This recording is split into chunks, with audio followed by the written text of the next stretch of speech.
GKS prelims देने वाले तमाम एस्पिरेंट्स जो इस बार 23 फेब को उस एग्जाम में बैठेंगे 2024 का जो जेकेएस प्रीलिम्स होने जा रहा है, उनके लिए एक खास इंफॉर्मेशन है। लास्ट टाइम ये भी, क्योंकि अभी कुछ ही दिन बाकी हैं और आपका प्रीलिम्स है, तो क्या कुछ आप स्ट्रेटजी बना सकते हैं, किस तरीके से आप एग्जाम में जो है अपने आप को अपीयर कर सकते हैं, क्या पढ़ें, कितना पढ़ें, कैसे पढ़ें, जो प्रिपरेशन आपने की उसे कैसे कंसोलिडेट करें, उन तमाम तमाम चीजों पर हम चर्चा करेंगे। इसके अलावा मैं आपको ये बताना चाहूंगा कि जो पैटर्न रहने वाला है एग्जाम का, उसमें क्या कुछ चेंजेस हो सकते हैं, क्या कुछ जो उसमें मॉडिफिकेशन हो सकती हैं, क्या इस बार जो है कुछ स्ट्रेटजी जो है जेकेपीएससी अपने इस एग्जाम पैटर्न में क्या चेंज लाएगा या फिर नहीं लाएगा। तो हमारे साथ बातचीत करने के लिए इन तमाम जानकारी, इस तमाम विषय पर अपनी बात रखेंगी प्रीति शर्मा, द ऑफिसर्स डायरेक्टर हैं, और लगातार हम इनसे बातचीत करते हैं इसी विषय को लेकर, क्योंकि इनका एक अपना ही एक रिकॉर्ड है, ट्रैक रिकॉर्ड है। जब से इनके इंस्टीट्यूट रन कर रहे हैं तब से हर बार जब भी जेकेएस की सीट्स निकलती हैं, इनके इंस्टीट्यूशन का सक्सेस रेट जो है वो काफी हाई रहता है, और उसमें मैक्सिमम स्ट्राइक रेट के साथ ये अपने यहाँ से जो है क्वालिफायर्स करते हैं एस्पिरेंट्स को, और वो आज भी अपनी अपनी ड्यूटीज जो है परफॉर्म करें। और इसके अलावा जो फैकल्टी है इनकी, हर बार जब भी फैकल्टी यहाँ पर आती है, न्यू इंट्रोड्यूस होती है, और वो भी जब अपीयर होते हैं तो वो भी इस बार जो है वो सब्जेक्ट्स उनकी लग जाती हैं, ज्वाइन कर जाते हैं वो। और क्योंकि ऐसा कुछ अजीबोगरीब फंडा है इनके पास, आज हम भी पहुंचे, इनसे जानेंगे। सबसे पहले मैम आपका स्वागत है हमारे चैनल पर। Thank you so much. Ma'am ये इस बार का जो प्रीलिम्स है, आशंका ये जताई जा रही है, अपेक्षा है कि शायद जेकेपीएससी कुछ स्ट्रेटजीज में चेंजेस ला सकता है। आपको क्या लगता है, क्या कंपोनेंट्स में कुछ वेटेज जो है वो आगे पीछे हो सके होगी, या फिर कुछ पैटर्न जो है बदला जाएगा, या फिर ये मॉडरेट से हाई लेवल रहने वाला एग्जाम? आपका एनालिसिस क्या कहता है? आप भी अभी हाल ही में टेस्ट सीरीज आपने लॉन्च की है इसकी, और बच्चे आपके पास पहुंच रहे हैं, और कैसा फीडबैक है बच्चों का? बिल्कुल, इस बार की जो स्ट्रेटेजी होगी वो जो है वो comparatively rest of the exam से थोड़ी जो है वो चेंज हो सकती है, क्योंकि ज़्यादातर जितने भी एग्जाम्स अगर आप देखेंगे हमारी यूटी में जितने भी एग्जाम्स हो रहे हैं, चाहे वो किसी भी प्लेटफॉर्म के थ्रू हो रहे हैं, उसमें काफ़ी चेंजेस जो हैं वो आ रही हैं। खासकर कंसेप्चुअल जो पेपर है वो ज़्यादा आ रहा है। इनफैक्ट जेकेएसएसबी ने भी अपने बहुत सा पेपर्स जो है वो कंसेप्चुअल लेवल पे जो है वो कर दिया है। तो पीएससी भी जो है वो अपनी स्ट्रेटेजी वैसे भी चेंज करती रहती है। तो इस बार भी ऐसा लग रहा है कि कहीं ना कहीं जो पेपर है वो कंसेप्चुअल अंडरस्टैंडिंग पे ज्यादा बेस्ड होगा रादर देन फैक्चुअल पेपर। और इसके साथ साथ आपने मेरे से ये पूछा कि जो कंपोनेंट की जो वेटेज है वो किस पे ज्यादा होगी, तो मैं सभी स्टूडेंट्स को ये बताना चाहती हूँ कि जो हमारे कुछ कंपोनेंट्स ऐसे होते हैं like polity, history, geography and economy, इसकी वेटेज हमेशा ही ज्यादा रहती है। इसके अलावा आपके माध्यम से मैं बच्चों को थोड़ा सा गाइड करना चाहती हूँ कि इसके अलावा अगर ज़्यादा फोकस बच्चा करना चाहते हैं इन चार के अलावा, तो इन्वायरमेंट पे आप ज़रूर कीजिए, क्योंकि इन्वायरमेंट से रिलेटेड बहुत सी चीज़ें जो है वो आजकल हो रही है। जैसे आपने देखा होगा जो फॉरेस्ट फायर, फिर उसके बाद बहुत सी लैंडस्लाइड्स और ये तरह डिजास्टर्स बहुत ज़्यादा आ रहे हैं। तो कहीं ना कहीं क्लाइमेट चेंज पे भी अभी जो है वो मीटिंग होने वाली थी, तो ये बहुत इंपॉर्टेंट है कि आप इन्वायरमेंट पे भी इक्वली फोकस करें। तो दैट मीन्स 5 इंपॉर्टेंट कंपोनेंट पे आपको ज्यादा फोकस करना है अलॉन्ग विद करंट अफेयर्स, और जो बच्चे इस स्ट्रेटेजी को फॉलो करेंगे वो प्रिलिमिनरी बहुत आराम से क्वालिफाई कर जाएंगे। मैम जो प्रिपरेशन रहती है, बच्चा मान लीजिए कि 1 साल से प्रिपेयर कर रहा है, या फिर जो पिछले 2-3 सालों से प्रिपेयर कर रहा है, वो प्रीलिम्स में क्वालिफाई नहीं कर पा रहा है, या फिर कुछ चीज़ें जो हैं वो छूट रही हैं, तो वो अपने आप को किस तरीके से जो है असेस करे, अपनी प्रिपरेशन को, और एनालिसिस कैसे करे, और क्या जो है वो स्टडी करे जिससे वो जो है एंड मोमेंट, क्योंकि अभी कुछ लास्ट मिनट टाइम है हमारे पास, और टिप्स क्या रहेंगी उन बच्चों के लिए जो पिछले 1-2 साल से प्रिपेयर कर रहे हैं और वो प्रीलिम्स में रह रहे हैं, या फिर मेंस में जो है वो कहीं ना कहीं ड्रॉबैक उनका आ रहा है? देखिए, सबसे इम्पोर्टेंट चीज़ होती है कि ये टाइम आपके पास रिवीजन का टाइम जो है वो अब आपके पास खत्म होता जा रहा है, वो बिल्कुल कम रह गया है। तो कोशिश आप ये कीजिए कि आप एक डिफाइंड सिलेबस के अकॉर्डिंगली कंसोलिडेट करने की कोशिश कीजिए, यानी कि अपने सिलेबस को आप छोटे छोटे चंक्स में डिवाइड कर लीजिए, और उन चंक्स को पहले एक चंक प्रिपेयर कीजिए और उसका टेस्ट दीजिए, फिर दूसरा कीजिए, उसका टेस्ट दीजिए। ऐसे करते करते आप पूरे सिलेबस को चंक्स में डिवाइड कीजिए, क्योंकि इस टाइम पे बहुत इंपॉर्टेंट है कंसोलिडेशन। इस टाइम पे अगर आप एक्सपेंशन करते रहेंगे यानी पढ़ते रहेंगे और पढ़ते रहेंगे, तो ऐसे बच्चे कभी क्वालिफाई नहीं कर पाते। इसका सबसे बड़ा ट्रिक ही यही होता है कि कंसोलिडेशन पार्ट पे ज्यादा फोकस किया जाए। उसको लेके एक फॉर्मूला मैं इनको बता देती हूँ। जैसे हमने अपनी टेस्ट सीरीज भी वैसे ही बनाई है, उसका सिलेबस भी हमने जो है वो मार्केट में जो है वो फ्लोट किया है। अगर किसी बच्चे को अपने तरीके से समझ नहीं आ रहा कि वो किस तरीके से सिलेबस को डिवाइड करे, तो वो द ऑफिसर्स पे कॉल कर सकता है, और हम उन्हें ई कॉपी जो है वो बिल्कुल फ्री ऑफ कॉस्ट पहुंचा देंगे, और बच्चे जो हैं वो उसमें देख लें कि किस तरीके से सिलेबस को डिवाइड करना है, और एक एक चंक को पहले पढ़ना है और फिर उसको कंसोलिडेट करना है थ्रू टेस्ट सीरीज। मैं टेस्ट सीरीज पे ही आऊंगा अभी। पहले तो टेस्ट सीरीज आपने भी हाल ही में लॉन्च की है, हर बार सक्सेस रेट टेस्ट सीरीज का काफी ज्यादा रहता है आपका, प्रीलिम्स हो मेंस हो, जो क्वेश्चंस आप यहाँ डालते हैं टेस्ट सीरीज में वो मैक्सिमम टाइम बच्चे जो है वो खुद, मैंने कई बार इंटरव्यूज किए हैं आपके बच्चों के, वो कहते हैं कि मैक्सिमम 60 to 70% जो है वो बिल्कुल सेम पेपर लगता है कि आपने डिजाइन किया वहां पर। तो ये कितनी टीम रहती है आपकी जो एनालिसिस करती है इस पेपर को डिजाइन करने के लिए, टेस्ट सीरीज खासतौर पर बात करें, क्या जो लीगल टीम रहती है आपकी या फिर जो एक्सपर्ट्स रहते हैं जो खुद जेकेएस रह चुके हैं उनको भी आप शामिल करते हैं या फिर आपकी अपनी मैनेजमेंट इसको डिसाइड करती है? देखिए, हमारी अपनी मैनेजमेंट होती है और बेसिकली हमारा फोकस होता है कि जो पब्लिक सर्विस कमीशन है या फिर जो यूपीएससी है, उनका क्या माइंडसेट उस टाइम पे है, क्योंकि हम उसी उसी से अंदाजा लगा सकते हैं कि इसीलिए हम इस टेस्ट सीरीज को हमने पीएससी स्टिमुलेटेड टेस्ट सीरीज कहा है। दैट मीन्स कि उनका जो पैटर्न है या उनका जो नेचर होता है एग्जाम डालने का, हम उसी को ज्यादा फोकस करते हैं और प्लस हम फोकस करते हैं करंट अफेयर्स पे, क्योंकि बहुत सी चीजें करंट अफेयर्स से जो है वो पता चल जाती है कि क्या एग्जाम आने वाला है, और ये कि रिसर्च की जाती है और उसके बाद पेपर बनाए जाते हैं। आपने देखा होगा कि हमने जब टेस्ट सीरीज स्टार्ट की तो अभी भी, जैसे कल हमारी नेक्स्ट टेस्ट सीरीज है, कल इकोनॉमी का पेपर है, बट अभी तक मेरे पास पेपर बन के आया नहीं है। दैट मीन्स कि वो बिल्कुल फ्रेश पेपर बनाया जाता है और वो बिल्कुल according to the nature of PSC, pattern of PSC and along with current affairs को कंसिडर करके ही पेपर बनाया जाता है। यही रीजन है कि बहुत से क्वेश्चंस हमारे जो है वो रिपीट होते हैं फाइनल एग्जाम्स में। 90 सीट्स पर ये एग्जाम हो रहा है, 90 ही बच्चों को लिया जाएगा, लाजमी है कि बच्चे बड़े सारे कंपटीशन में बैठेंगे।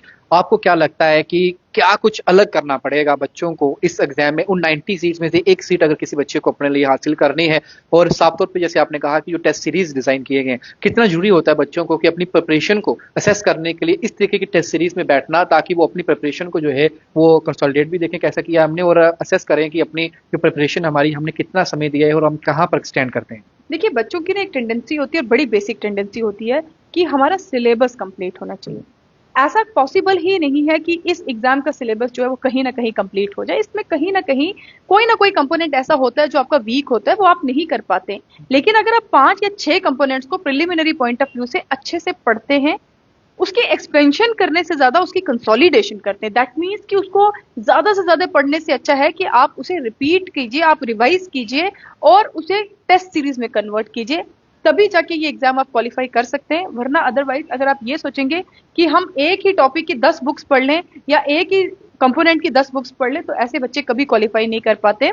सबसे इंपॉर्टेंट चीज होती है आपकी एनसीईआरटी और उसके बाद आपकी एक स्टैंडर्ड बुक, बस। इसके अलावा आपको कोई बुक पढ़ने की जरूरत नहीं है।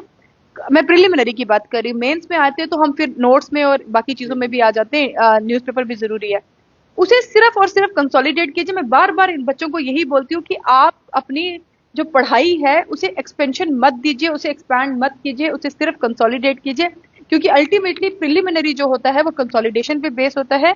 अगर आप जो पढ़ रहे हैं उसे साथ साथ उसका टेस्ट दे रहे, तो आपको प्रिलिमिनरी क्वालिफाई होने से कोई नहीं रोक सकता। यही स्ट्रेटेजी है प्रिलिमिनरी को क्वालिफाई करने की। जैसे आप प्रीलिम्स की आप बात कर रहे हैं, तो जो डर रहता है मैक्सिमम बच्चे जो हैं, कुछ बच्चे तो ऐसे होते हैं जो एज ए लक चले जाते हैं, सोचते हैं कि चलिए ठीक है देखेंगे जो होगा, अगर होगा तो हम मेंस में चले जाएंगे, अगर नहीं तो प्रीलिम्स जो है लक किस्मत साथ देगी तो हम पास हो ही जाएंगे, बाद में देख लेंगे मेंस चलेंगे। कुछ ऐसे भी रहते हैं, कुछ लोग बड़ी मेहनत करते हैं प्रीलिम्स के लिए, वो कहते हैं कि पहला पड़ाव है, इसे हमने पूरा शिद्दत से करना है और यही हमारी जो है, जैसे कि टेस्ट सीरीज वगैरह ज्वाइन करेंगे या फिर जो मेंस के लिए प्रैक्टिस करते हैं, रिटन नोट्स राइटिंग में जो टेस्ट वगैरह देते हैं। तो आप कैसे देखते हैं उन बच्चों को कि जो लोग लक पे डिपेंड ज्यादा रहते हैं, बाकायदा कि वो सोचें कि अपनी जो स्मार्ट वर्क है, आजकल मैं स्मार्ट ही कहूंगा कि हार्ड वर्क का तो जमाना है ही नहीं, तो स्मार्ट वर्क के साथ साथ लक कितना मैटर करता है इस पेपर में? देखिए, अल्टीमेटली लक तो बहुत मैटर करता है, बट जो देखिए ये बहुत इंपॉर्टेंट है किसी भी एग्जाम के लिए, चाहे वो यूपीएससी हो, केएस हो या जेकेएसएस हो, इवन कोई भी छोटा भी एग्जाम अगर होगा, तो उसके लिए सबसे इंपॉर्टेंट चीज होती है स्ट्रेटेजी। बिना स्ट्रेटेजी के ये एग्जाम आप क्वालिफाई नहीं कर सकते। आप प्रिलिमिनरी हो सकता है कि बाय लक कर सकते हैं, बट मेंस बाय लक कभी नहीं हो सकता। इंटरव्यू क्वालिफाई करना बाय लक कभी नहीं हो सकता, उसके लिए आपको मेहनत करनी पड़ती है। तो इट्स इंपॉर्टेंट कि आप स्टार्टिंग से ही मेहनत कीजिए, ताकि आपको जब आप प्रिलिमिनरी दे दें तो आप अपनी मेंस की स्टडी को कॉन्क्रीट कर पाए। तो इसीलिए इस स्टडी को अंडरस्टैंड करना, कंपोनेंट्स को देखना, और प्रिलिमिनरी के लिए मैं बच्चों को ट्रिक्स देना चाहती हूँ कि अगर आप 5 कंपोनेंट्स अच्छी तरीके से पढ़ते हैं, 4 तो वैसे भी स्टैटिक होते हैं, polity, economy, geography and history. इसमें से जो क्वेश्चन आता है, और खासकर हिस्ट्री में भी आर्ट एंड कल्चर को आप साथ इनकॉर्पोरेट करके चलिए। इसके अलावा बहुत से और भी मिसलेनियस कंपोनेंट्स हैं, उसमें से आपको ये देखना होता है कि इस टाइम पे ऐसा कौन से कंपोनेंट है जिसकी ज्यादा बात मार्केट में हो रही है। मतलब लाइक जैसे एनवायरनमेंट की ज्यादा बात हो रही है, आर्ट एंड कल्चर से रिलेटेड ज्यादा बात हो रही है, साइंस एंड टेक्नोलॉजी की ज्यादा बात हो रही है, तो आप कोई भी एक कंपोनेंट एक्स्ट्रा 4 के अलावा एक 5वां कंपोनेंट प्रिपेयर कीजिए और साथ में करंट अफेयर्स प्रिपेयर कीजिए। आपका प्रिलिमिनरी, मैं श्योर करती हूँ कि जिस बच्चे ने ये स्ट्रेटेजी पकड़ी है उसका प्रिलिमिनरी जरूर क्वालिफाई होगा। और प्लस अपने पढ़ाई के साथ साथ टेस्ट जरूर दीजिए, चाहे आप घर बैठ के टेस्ट दीजिए, चाहे किसी इंस्टीट्यूट में जाके टेस्ट दीजिए या किसी की गाइडेंस के अंदर टेस्ट दीजिए। टेस्ट देना बहुत इंपॉर्टेंट है क्योंकि वहीं से आप इवेलुएट कर पाएंगे कि आप कहाँ पे फॉल कर रहे हैं, दैट मीन्स आपकी वीकनेस क्या है और आपकी स्ट्रेंथ क्या है। आखिरी सवाल रहेगा, द ऑफिसर्स जो है एंड मोमेंट पर क्या स्ट्रेटेजी रहेगी बच्चों के लिए, क्या कुछ खास जो है इस बार 2024 के जो प्रीलिम्स होने जा रहा है उसके लिए लेकर आया है, वो आप थोड़ा डिस्क्लोज करिए और कैसे आपके साथ कंटेक्ट कर सकते हैं, क्योंकि बड़े सारे बच्चों के सवाल अब रहेंगे, वो कमेंट्स भी करेंगे बाद में। आप थोड़ा सा लोकेशन बताइए और ऑनलाइन भी क्या आप दे रहे हैं, क्या ऑफलाइन दे रहे हैं, किस तरीके से आप उनकी सहायता करेंगे। पहले तो हमने अपनी टेस्ट सीरीज जो है वो स्टार्ट कर दी है और 3 टेस्ट हम हफ्ते में ले रहे हैं। इसमें 10 जो है वो कंपोनेंट वाइज टेस्ट रहेंगे और 5 जो है वो मॉक टेस्ट रहेंगे। And I am giving you N assurance कि ये रेप्लिका आपको जरूर मिलेगा पीएससी में। अब जो बच्चे टेस्ट नहीं दे रहे हमारे पास, वो सबसे पहले हमारे सिलेबस जो है वो हमसे ले सकते हैं ताकि वो अपनी स्टडी को उसके अकॉर्डिंग कर पाए। वो एक किस्म का क्रैश कोर्स समझ लो, एक किस्म का है। उसके बाद हम द ऑफिसर्स के प्लेटफॉर्म से बहुत जल्दी जो है कुछ इंपॉर्टेंट टॉपिक्स जो है करंट अफेयर्स के और स्टैटिक पोर्शन के जो हैं वो अपने बच्चों के लिए अपने पेज पे डालने वाले, ताकि वो उन्हीं टॉपिक्स के ऊपर ज्यादा फोकस करें। और प्लस इसी के साथ साथ हम कोशिश करेंगे कि लास्ट में हम कुछ 2 या 3 मॉक टेस्ट जो हैं वो बच्चों को फ्री ऑफ कॉस्ट जो है वो प्रोवाइड करवा दें ताकि बच्चे जो है अच्छे से प्रिपरेशन कर सकें। तो यानी कि अभी कोई बैच भी चल रहा है आपका, कोई क्रैश कोर्स, हालांकि अब तो टाइम है नहीं उस चीज के लिए, तो कोई फ्रेश बैच भी है जो फाउंडेशन बैच, मैंने सुना है कुछ आपने वो भी शुरू किया हुआ है। बिल्कुल, हमारा जो फाउंडेशन बैच है वो अभी स्टार्ट हो चुका है। एंड जो नेक्स्ट फाउंडेशन बैच है वो 1 फरवरी से जो है वो स्टार्ट होने वाला है। और मैं आपको बताने वाली हूँ कि जो 1 फरवरी से हम स्टार्ट करें वो ऑनलाइन बैच से, हम द ऑफिसर्स फर्स्ट टाइम जो है वो ऑनलाइन प्लेटफॉर्म पे जा रहा है, यानी डिजिटल मोड के थ्रू हम आपको क्लासेस करवाएंगे। क्योंकि हमें बहुत सी बच्चे जो थे वो हमें डिमांड कर रहे थे काफी टाइम से कि ऑनलाइन अपने घर पे बैठ के हम पढ़ना चाहते हैं। तो सेम रेप्लिका आपको जैसा हम अपने ऑफलाइन बैचेस में जिस तरीके से पढ़ाते थे, सेम तरीके से हम आपको ऑनलाइन पढ़ाने वाले हैं। और एक बच्चों को मैं बहुत इंपॉर्टेंट बात बताना चाहती हूँ कि काफी इंपॉर्टेंट सब्जेक्ट्स जो है वो मैं खुद पढ़ाती हूँ, क्योंकि मुझे एक्सपीरियंस है, इसीलिए मैं चाहती हूँ कि वो एक्सपीरियंस मैं आप लोगों के साथ शेयर करूँ। और काफी बच्चे क्योंकि कनेक्ट करते हैं मेरी टीचिंग से, तो इसलिए मैं आपको बताना चाहती हूँ कि काफी क्लासेस जो हैं काफी कंपोनेंट की वो मैं खुद पढ़ाती हूँ बच्चों को, और मैं खुद उनकी परफॉर्मेंस को जो है वो जज करती हूँ। आपको पता है कि हम यहाँ सिर्फ 30 स्टूडेंट्स लेते हैं और इंडिविजुअल डिफरेंस पे हम बहुत फोकस करते हैं। तो ऑनलाइन भी हम कोशिश करेंगे कि 1-to-1 इंटरेक्शन हम बच्चों से कर सकें। मैम कांटेक्ट करने के लिए कोई वेबसाइट या नंबर अपना बता दीजिए। बिल्कुल, हमारी जो वेबसाइट है वो है www.theofficersias.com और हमारा जो नंबर है 9797676242 पे आप कभी भी कॉल कर सकते हैं। बहुत शुक्रिया आपका। द ऑफिसर्स डायरेक्टर प्रीति शर्मा जी बातचीत कर रहे थे। तो ये एंड मोमेंट पर स्ट्रेटजी है आप लोगों के लिए, वो टिप्स हैं जो यहाँ के स्टूडेंट्स जो एक्सपीरियंस यहाँ पर पढ़ते हैं उनको तो दी ही जाती हैं, लेकिन इनका एक हमेशा से ही एक सोशल कॉज समझिए इसे आप, या फिर आप उन बच्चों के लिए हमेशा ही ऐसा कुछ करना चाहते हैं जो जम्मू में नहीं बल्कि दूर दराज के इलाकों में रहते हैं, फार फ्लंग एरियाज में रहते हैं, पुंछ राजौरी कश्मीर के बड़े सारे बच्चे हैं जो अफोर्ड नहीं कर सकते सिटीज में आके इतना महंगे इंस्टीट्यूशन में पढ़ाई करना। तो ये अब उनके लिए एक अच्छा इनिशिएटिव जो है वो लेकर आए हैं, ऑनलाइन मोड पर ही एक कंफर्ट जोन में, और एक आपका बजट फ्रेंडली जो है एक आपका पैकेज रहेगा जिसमें आपको एक सपना जो आपका है एक सरकारी नौकरी और एक अच्छे लेवल की सरकारी नौकरी जिसमें जेकेएस ऑफिसर बनना या फिर जेकेपीएस ऑफिसर बनना जो है आपका साकार हो पाएगा और आप अपने और अपने माता पिता का सपना साकार कर पाएंगे। रही बात इस बार 2024 का जो प्रीलिम्स होने जा रहा है 90 सीटों पर जो 23 फरवरी को होगा, उसको लेकर आप वेबसाइट जो है इनकी जो बताई है मेंशन की है वहां भी जा सकते हैं, विजिट कर सकते हैं जानकारी के लिए। और आप नंबर जो दिया गया है उन्होंने बताया है आप उस नंबर पर भी कॉल कर सकते हैं। और आप गांधीनगर आप यहाँ पहुंचेंगे, बिल्कुल पुलिस लाइन के साथ में जो रोड है आप वहां पर जैसे एंटर करेंगे आपको 5th to 6th हाउस जो है वहां पर ऑफिस जो है आपको ऑफिसर का मिलेगा, वहां पर भी आप विजिट करें। ऑफिस टाइमिंग 10 से 5 रहती है, कभी भी आइए, आपको कोई भी दिक्कत है। टेस्ट सीरीज यहाँ पर चल रही है और मैक्सिमम यकीन करिए आप बैठेंगे आप टेस्ट सीरीज देंगे। यहाँ के बच्चों से जब मेरी बातचीत हुई है तो उन्होंने ये बताया है कि विश्वास करिए आप, यहाँ के जो टेस्ट सीरीज है, यहाँ पे जो मॉक टेस्ट होते हैं वो वाकई में हमें उसका इम्पैक्ट जो है वो प्रीलिम्स में या फिर मेंस में देखने को मिलता है। अब आप यहाँ पहुंचेंगे या फिर क्वेरीज लेंगे, उसके बाद आपको खुद ही पता चल जाएगा कि असेसमेंट आपकी क्या है, क्या आप उसको वैलिडेट करते हैं। तो के साथ शुभम लेंगे परफेक्ट टाइमलाइन के लिए। जय हिंद।